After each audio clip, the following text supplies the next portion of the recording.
So hello and welcome. बात करेंगे KKR versus Rajasthan Royals की, जो कि एक ब्लॉकबस्टर मुकाबला रहने वाला है। लेकिन बात करते हैं थोड़ी सी 1 मिनट उस मुकाबले की जहां पर आईपीएल इतिहास का सबसे बड़ा स्कोर यहां पर सनराइज हैदराबाद ने खुद ही का रिकॉर्ड तोड़कर खड़ा किया है। 277 पिछला था और अब है 287। आरसीबी शुक्र मना रही होगी कि उनकी गेंदबाजी इतनी नहीं पिटी कि 300 नहीं बने। जी हाँ, 300 का स्कोर नहीं बना, 287 रन पर रोक दिया गया। लेकिन उससे बेकार बॉलिंग और वो bowling changes, Faf du Plessis की कप्तानी इस सीजन में किसी को समझ नहीं आई और किसी को समझ में ये भी नहीं आया कि क्या वो गेंदबाजी लेकर इस सीजन में आए हैं और आरसीबी ने ऑक्शन टेबल पर किया क्या है। आप लॉकी फर्ग्यूसन को खरीद रहे हैं, लेकिन Lockie Ferguson is not a bowler for Chinnaswamy stadium Bengaluru. ये मैंने पहले भी वीडियो में कहा था, लेकिन मैंने अपनी ड्रीम 11 टीम में उन्हें रखा था क्योंकि मुझे लगा था कि वो खेलेंगे और वो खेले, उन्होंने 2 विकेट लिए। लेकिन फिलहाल लॉकी फर्ग्यूसन की भी जिस तरीके से पिटाई हुई है, कोई भी बैकअप रॉयल चैलेंजर्स बेंगलुरु के पास नहीं है। और रॉयल चैलेंजर्स बेंगलुरु ने शुरू में इंटेंट दिखाया, आरसीबी ने भी 73 रन बना दिए थे पहले 5 ओवरों में विराट कोहली और फाफ डू प्लेसिस की बल्लेबाजी की बदौलत। लेकिन जब विकेट गिरते गए तो गिरते ही गए। लेकिन अगर बात करें यहाँ पर विराट कोहली की और उनकी छवि की, तो शायद अब विराट कोहली को अपनी लॉयल्टी क्या कर सकते हैं, विराट कोहली छोड़ सकते हैं आरसीबी, या फिर आरसीबी को अगले साल मेगा ऑक्शन में कुछ ऐसे गेंदबाज खरीदने चाहिए कि अब अगले साल से जो है आरसीबी एक नए रंग में हमें दिखाई दे। अगर बात करें यहाँ पर फाफ डू प्लेसिस की कप्तानी की, तो वो थोड़ा सा समझ में नहीं आई है और शायद अगले साल वो कप्तान ना रहे आरसीबी के। विराट कोहली और फाफ डू प्लेसिस ने रन बनाए, लेकिन अगर बात करें यहाँ पर आप पीएसएल को ट्रोल करते हैं, आप ट्रोल करते हैं अन्य लीगों को, लेकिन आप आईपीएल में पिचेस कैसी बना रहे हैं कि हर मुकाबले में जो है आपको 200 का स्कोर जो है देखने को मिल रहा है। ईडन गार्डन्स वाज बेटर और हमने पिछला जो मुकाबला देखा उसी कड़ी में अब आगे बात करते हैं इस मुकाबले की भी। देखते हैं ईडन गार्डन्स में क्या होगा। So let's begin with this video. अब देखते हैं ईडन गार्डन्स में वहां पर पिछले मुकाबले में जिस तरीके से 3 विकेटें चटकाई थी मिचेल स्टार्क ने, इस मुकाबले में भी चटका सकते हैं।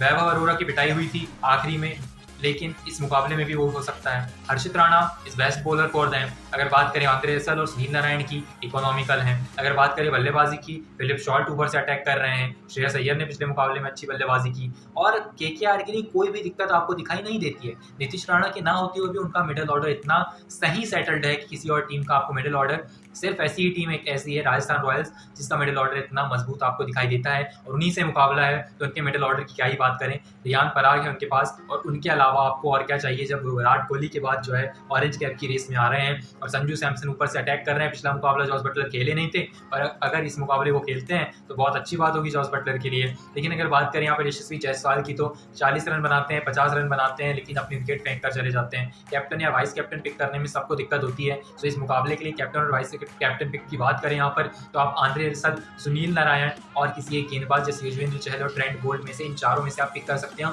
यही होंगे हमारे इस मुकाबले के 4 पावर प्लेयर्स जो होंगे यहाँ पर Sunil Narayan, Andre Russell, Trent Boult और युजवेंद्र चहल। जी हाँ, बॉलिंग का मैच है, 170 पर भी रोक सकते हैं एक दूसरे को। यहाँ पर जो है टीमें बहुत सेटल्ड हैं, लेकिन गेंदबाजी उन दोनों की बेहतर है। ट्रेंट बोल्ट तो फुटबॉलर है, तो वो तो शुरू में जो है 1 या 2 विकेट चटकाने में माहिर है और जिस तरीके का फिलिप शॉर्ट का वहाँ पर तरीका है अटैकिंग खेलने का, उसे देखकर ये लगता है कि फिलिप शॉर्ट को जो है जल्दी से आउट कर देंगे वहाँ पर ट्रेंट बोल्ट। और सुनील नारायण अगर अटैक करेंगे तो सुनील नारायण को भी अंदर आती हुई गेंद जो है झेलनी पड़ेगी। श्रेयस अय्यर को थोड़ा सा वहाँ पर संभाल कर खेलना होगा क्योंकि शॉर्ट पिच गेंदें बहुत आने वाली है भैया। चाहे आवेश खान हो, चाहे ट्रेंट बोल्ट हो, या फिर हो बर्गर आपका पिज्जा बना देंगे। इसलिए आपको वहाँ पर जो है शॉर्ट बॉल अच्छे से ध्यान से खेलनी होगी। रिंकू सिंह की बात करें तो फॉर्म में आने वाले हैं, गौतम गंभीर ने कह दिया है तो बस फॉर्म में आ जाएंगे। अगर बात करें पिच की, तो आपको पता ही है 170 का स्कोर बन जाएगा इजीली। लेकिन अगर मिचेल स्टार्क यहाँ पर पहले गेंदबाजी करने आते हैं तो हो सकता है 160, 165 पर भी राजस्थान रॉयल्स को रोक सकते हैं वो।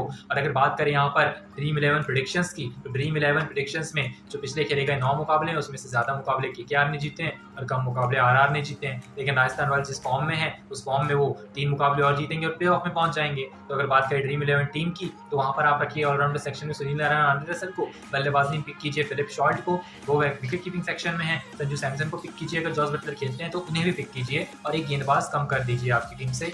हो सकते हैं वो, या फिर मिचेल स्टार्क भी हो सकते हैं, कह नहीं सकते, चलने की चांसेस बहुत कम है।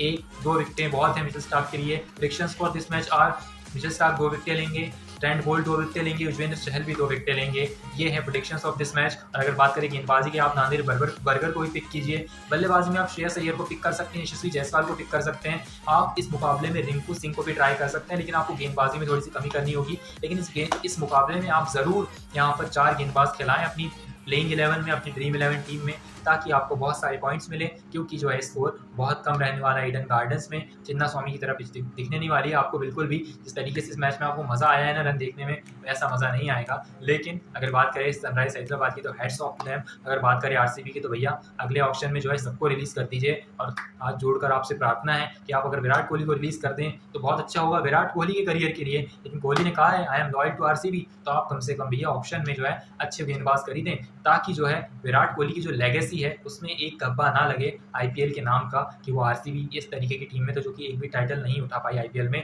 Thank you so much for watching. इस वीडियो में फिलहाल इतना ही। लाइक शेयर और सब्सक्राइब कर दीजिए। मिलते हैं अगले